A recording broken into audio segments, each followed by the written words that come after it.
Good morning, everybody. We are going to do a little bit of everything today. So 5 exercises, a little upper, a little lower, smidge of shoulders. We're going to start with a banded split squat. Squid, I was trying to combine the two. All right, so we're going to put the band underneath the arch of the foot so it doesn't really disturb our foot position on the floor, right? You want to weight the front foot towards the rear and slightly to the outside of the heel, but you want to have the whole foot grounded, right?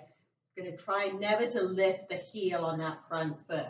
Step back, right? Try and keep the hips even, right? Don't have this back hip rotated back, right? So squeezing that back glute will help keep the hips forward and even.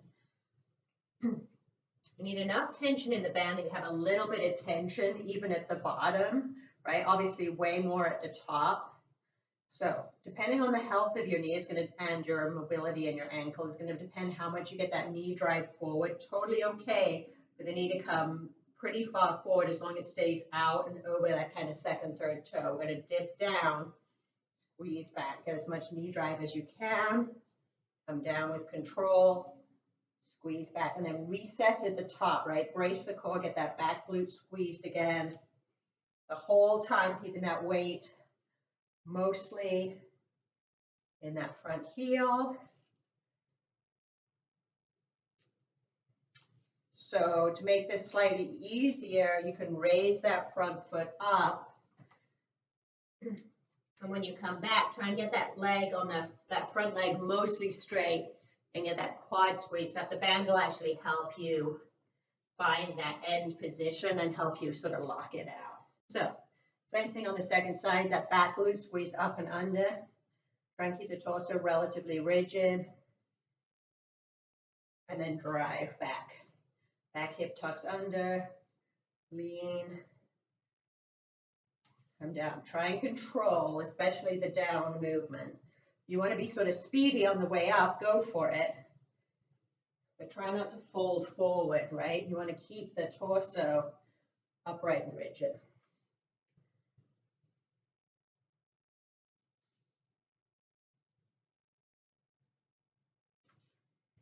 All right, so 8, 10, 12 on each side. It's definitely, especially on the floor, a pretty challenging exercise.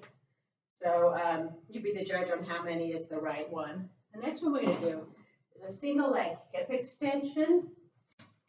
So you want to find something, you can use a ball for this, a chair, a step, an ottoman.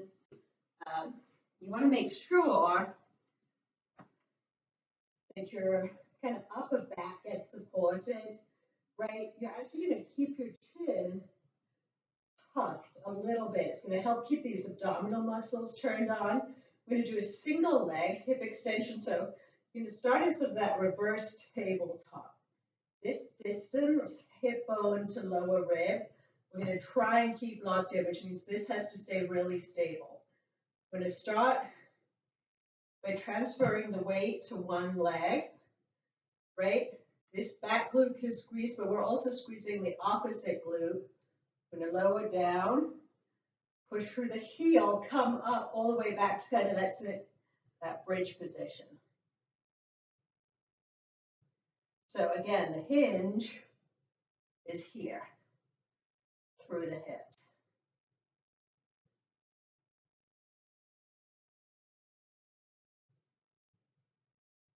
And if single leg, it brings up a pretty good amount of tension in the glute and the hamstring.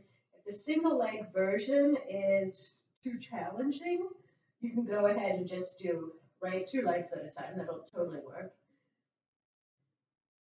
Hinge, squeeze up, try and lock that in.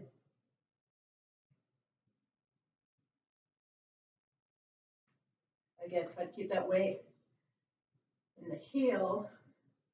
Not let that knee collapse in.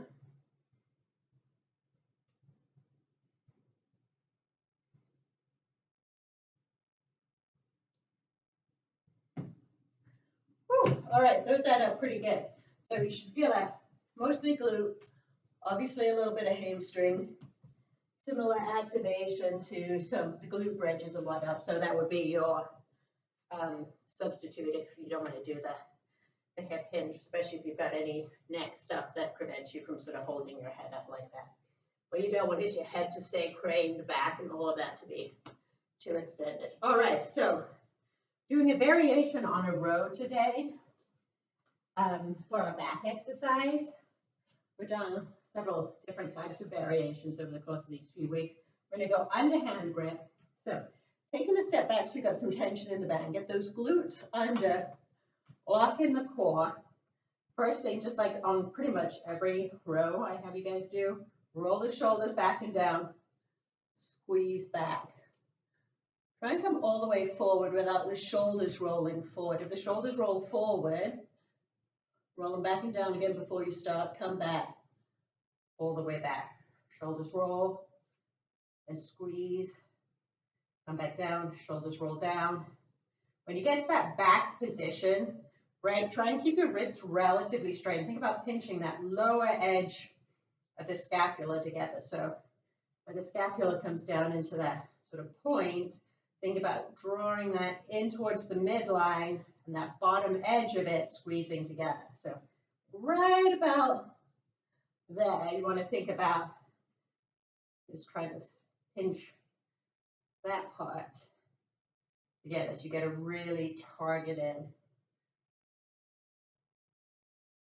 and you'll get a little bit of extra bicep from the underhand position. So the bicep will pull a little bit more. You may find that you can pull a little bit more weight since you have a little bit more bicep in the assist. All right, the chest exercise, we're going to go single arm fly off the ball. So it takes a little bit of stability. You may feel your single leg hip hinges, hip extension. So I'm going to go conventional grip, right? So I'm going to go palm facing in, right? Head and neck supported on the ball, hips up, everything braced.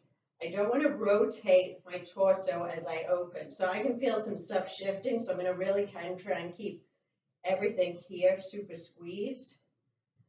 As you come out, you want to think about pulling that shoulder blade back and down, keeping it back and down as you squeeze forward, right? If that shoulder blade's busy in the back and those chest muscles are forced to do the pulling back in, and your shoulder, if it's all set and stable, is staying safe.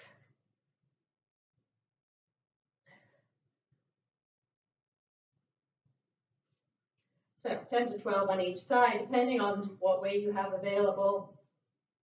Right, obviously you can do any variation of a fly here.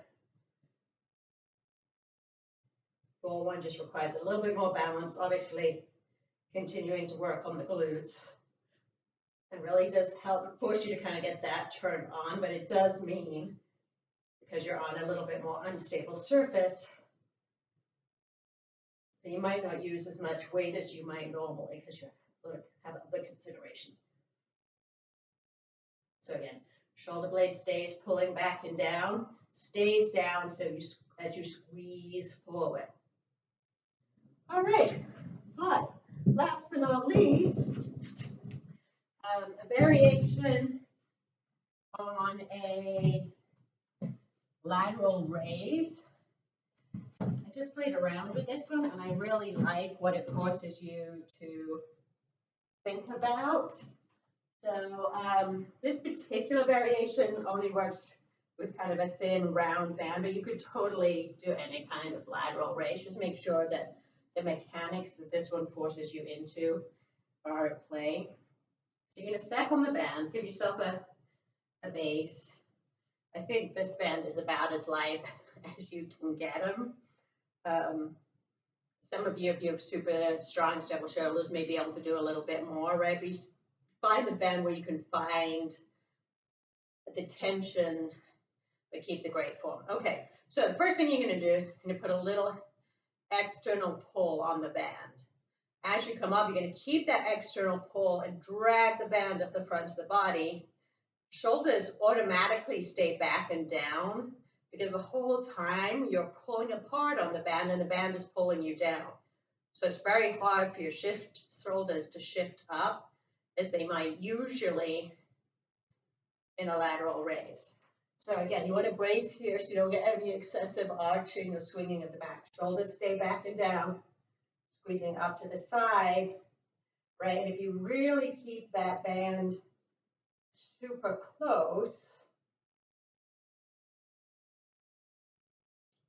you're really going to get that feeling of what I'm always talking about, is that shoulder blade or the arm stays sort of externally rotated, even, right, and that shoulder back and down, even as you raise up, right? And the whole time you're keeping that tension in the shoulder blades and the stability in the shoulders to raise up, which if you're just swinging things out to the side, not the case and a waste of time. All right, so 5 exercises.